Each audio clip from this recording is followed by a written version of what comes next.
So I think originally there was a magistrate in the courts in Frankston who was meeting, and this is still the case, meeting young people who are coming to the courts, and when she would ask, where do you go to school?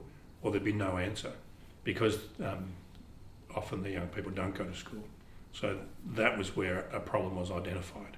So Oakwood School was started as a response to maybe thousands of students across the region who just don't go to school. And the model is for schools is you turn up to school and you get counted in February and a school gets a budget to work with you. If you're actually not there in February, you don't get counted, so there's no money in education allocated to you for your education. So that's part of the model of Oakwood School, is to find the young people who are not at school, enrol them, therefore we have a school budget and we can employ teachers to work with them. Who's meant to keep them at school? Well, the parents should. Parents would like to, and that hasn't worked. Who would be next? It will be the teachers. It's the teacher's job to cater for the students at school. Teachers are meant to help kids, and unfortunately what we do when we get to the pointy end of difficult kids at school, we stop saying, what can I as the teacher do to fix this?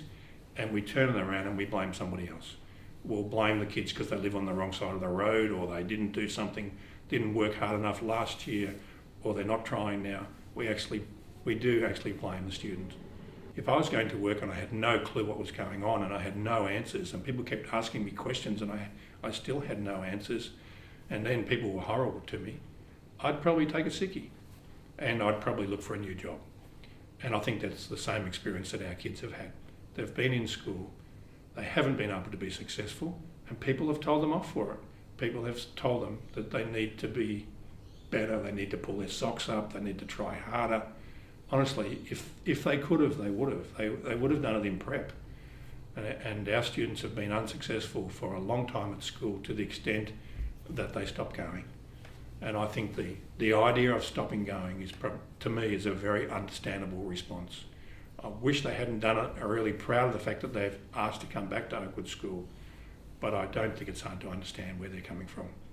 Well, first off, I stopped going to school for like 2.5 years, and then I had an accident on a scooter. Like I broke my spleen and stuff like that. I went into ICU for 2 months out of ICU, and then I started walking properly. And then my social worker, she got me into school, and she ended up advising me to come here. And yeah, since then I've been coming here. And it's been good. It's like one of the best schools I've ever been to. Yeah, at my old school, I used to wag heaps. Like, skip all my periods and stuff like that. Like, yeah. But now, it's alright, I haven't wagged here yet. No, there's no point, I'll just come here and do it. I was in Stepping Stones, the psychiatric hospital, and I did not want to go to school. I had a really bad anxiety of going to school. I'd have really bad headaches. I'd feel sick. I'd start throwing up. I was really, really frightened of people thinking that I was stupid or being told that I was doing something wrong if I couldn't learn properly. And I just got really, really scared of going. I liked English because I like reading and I like writing, and I kind of liked science, but it was very difficult when you can't concentrate because I couldn't sit down and read. So I kind of didn't like that I couldn't do something that I loved to, that I used to really love to do. I couldn't do it, and so that was kind of hard to not be physically not be able to do something that you love. Some people don't value it as much. Like, some people see school as just as something that's just a stone in the pond rather than something big, because learning it reflects what you're going to be in the future and what you're going to do. Some people in the world don't get education, and I'm happy that I get an education. Every single parent wants the best things for their children, and every single parent wants their kids to do well at school. And they find themselves at home with someone in the bedroom that won't talk to them, won't go to school, won't engage. Students sitting at home by themselves, they're not really imagining a great future for themselves. That's really difficult for the families. It creates a a whole bunch of stress for them, but also really difficult for the young person. Because we strongly believe that everybody wants to have a great future. Everybody would like to be successful. And our young people have found that taken away from themselves.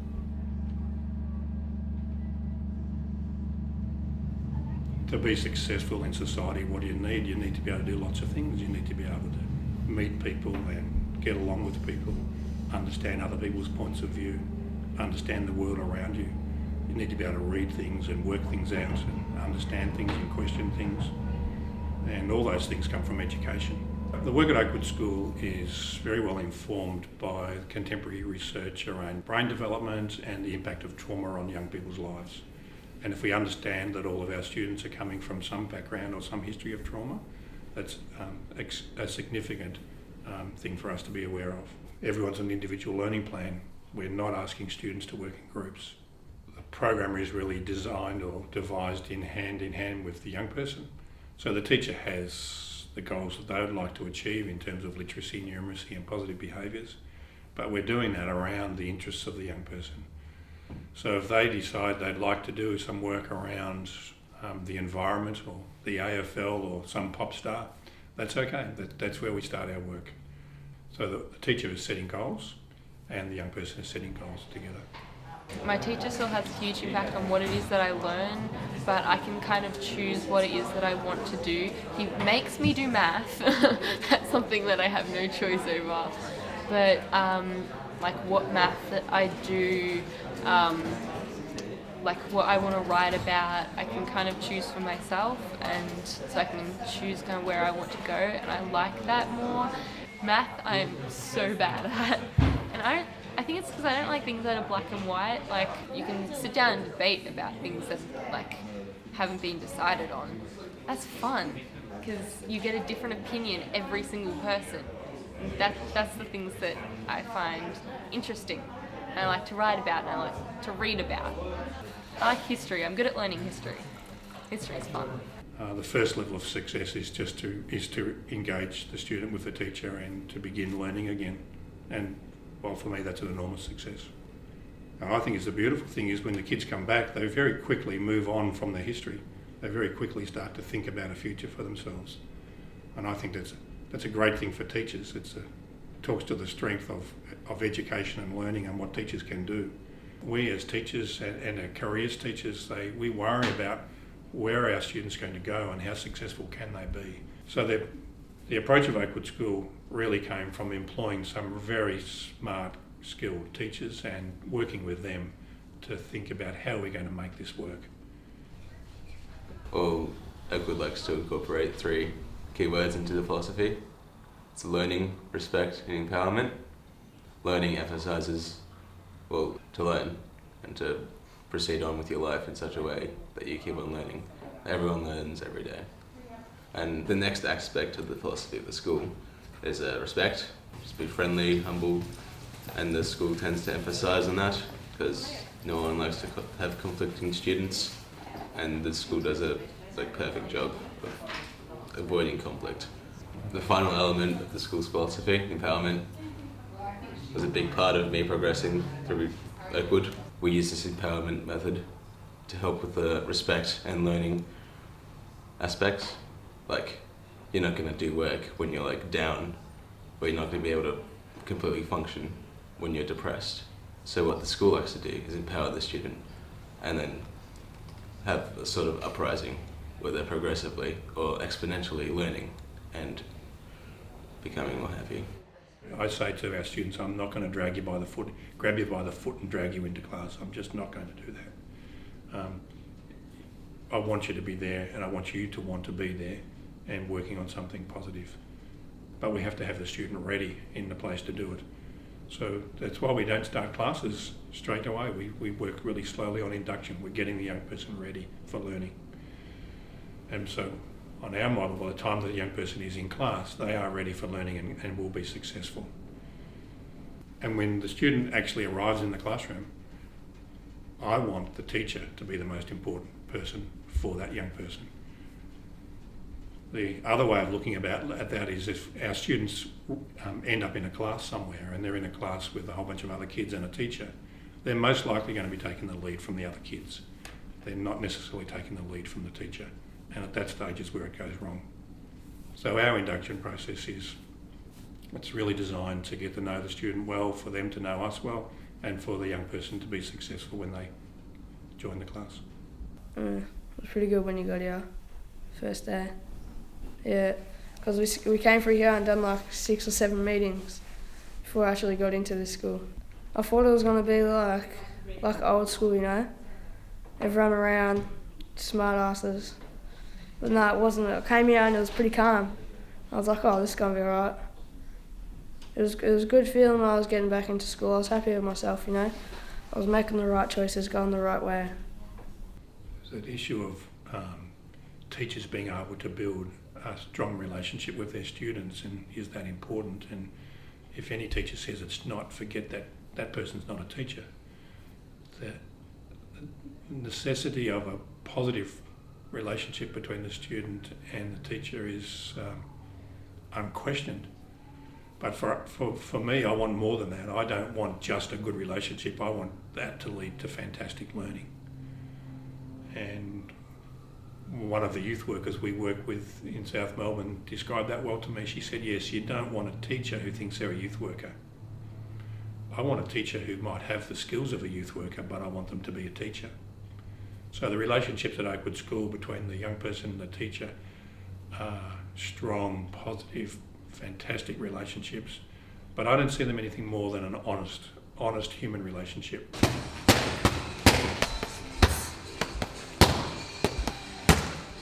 Because I used to get in fights a lot.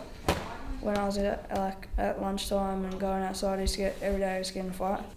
But I don't know, it was something that I just did. I looked forward to going to school to do that.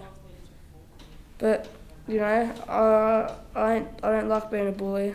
I realised that I was the bully. But since I've been coming here, I've been getting a lot better. And a lot more stuff's evolving better. Yeah, it's just you have a lot more fun here. And all your teachers and stuff get along with you, and you can tell them stuff like, you know, if your stuff happens at home, I'll come here and I'll tell Kira and stuff. She's mad ass. Because you can have a shit day at home and come in and tell her, and she'll understand, so it's alright. She's one of the most bestest teachers I'll ever have, ever. She's all through main school, never had a teacher, nothing like Kira. You know, she's always there for you, to help you. She's pretty cool. Yeah, she gets me out. It's alright. It's made me a lot more happier, you know. I'll go home being happy and it's good. I love this school. I love that the teachers are not as grumpy as I think it was my Year 5 teacher would yell at us if we asked her questions. And so I had such a huge fear of asking questions. All the teachers here are good teachers because they're more tolerant. They understand, because there are less students, you can understand when I'm having a good day, when I'm having a bad day, when things are just not going to work out for me at all, and I'm probably going to end up crying. It will. Sometimes I'm just really, really frustrated with everything, and I'm just like, I'm just going to sit down for a bit. And it's a bit more approachable like that, where you can actually talk to the teacher and say, you know what, I'm just going to sit and read for today because I don't think I'm actually capable of doing anything else. It's a bit more understandable, and he can recognise that, you know, like getting out of bed was an achievement for me today, is not me being lazy. I've started reading again, and I started writing a lot, and I've started doing math, which I don't exactly like, but I think it has to be done. Yeah, I do have a greater sense of trust with a teacher that I see more and more rather than a teacher I don't.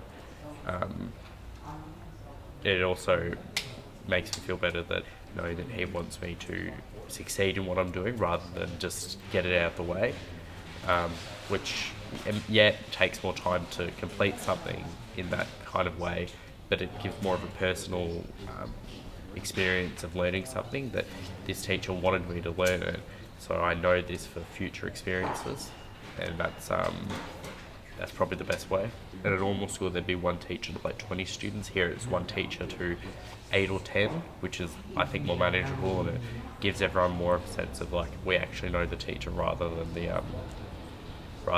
this person just being a stranger to us and being someone who's just there. At Oakwood School, we strongly believe that everyone would like to be successful at school. And we're meeting young people who have dropped out of school, so by definition they haven't been successful. But that's not to say that they want it to be like that. When we look at the profile of our students who are enrolling in Oakwood School, and the negative parts of that profile would be at least 20% of our intake have really significant issues around anxiety. So they're kids who have difficulty getting out of their bedroom. They might be kids who have been bullied terribly at school and have found they've had to leave. There would be at least 85% of the students who have significant issues with learning, so that when they've been in school they haven't been able to understand what's expected of them and they haven't been able to be successful. So I just imagine that's a really difficult place for them to be in school where everyone's learning and happy and progressing and they're lost. And the other part of it is 100% of our kids have had some sort of trauma in their lives which has had a significant impact on their capacity to stay at school and be successful at school. So our kids have dropped out of school, but that doesn't mean they don't want to be successful at school. And one of the simple things that Oakwood School does is enable the kids to experience success. We don't push through on a particular day to the extent that we're actually going to experience failure. Our students always experience success at school. And it's so simple, but so successful, because everyone likes to be successful. Everyone likes to feel that they've just achieved something good. Everyone likes to have the smile back from the teacher and the positive praise and be able to go home and say to someone, or even at least think to themselves, they've had a good day because they've done something good. I think that there's no such thing as a lost cause. I think everybody can be successful. We may not yet have found the answer, and so it'll be very difficult. But I wouldn't be prepared to write anybody off. Our students have been out of school for a long time, so the average would be close enough to a year out of school. And we've got over 300 students enrolled, but I think there's probably another 5,000 out there who we haven't met yet, who are in the same circumstances, who have dropped out of school. I can imagine that maybe some of them are not ready to be talking to a teacher yet. The quicker that could happen would be the better, but we really need the young person to be ready and asking for this. If I didn't come here, I'd probably right now I'd probably be getting in a lot of trouble. The way I stopped going to school and doing all that stuff, I'd be doing a lot of bad stuff, and if I didn't come here, if I didn't get into school, my whole life would be twisted and going along different tracks. It wouldn't be perfect. It'd be pretty bad. The real success is where they might go to after they leave us. So we'd be interested in kids going off into further training, other school options, further training, TAFE, employment, university, whatever the pathway is. We would like to see our students off onto a positive destination. I would love to travel. I want to see as much of the world as I can, and maybe if I continued learning and kept on doing the things that I love, I could get a job that I'm where I can travel overseas. My goal is to, whatever I do, I want to be happy with it. And that's kind of just my main goal, is to not be disappointed by everything I do, because I am very hard on myself on everything that I do. I kind of think of all the bad things that could happen and then talk myself out of doing something that potentially could be really, really fun. And I want to stop that. Learning, it's hard. It's hard, but I get there. Getting better. More and more I come to school, better and better I'll get. You sort of want a mad education so you can get a good job, and you want a job that you love and you can have fun doing, so you're happy. Something to do.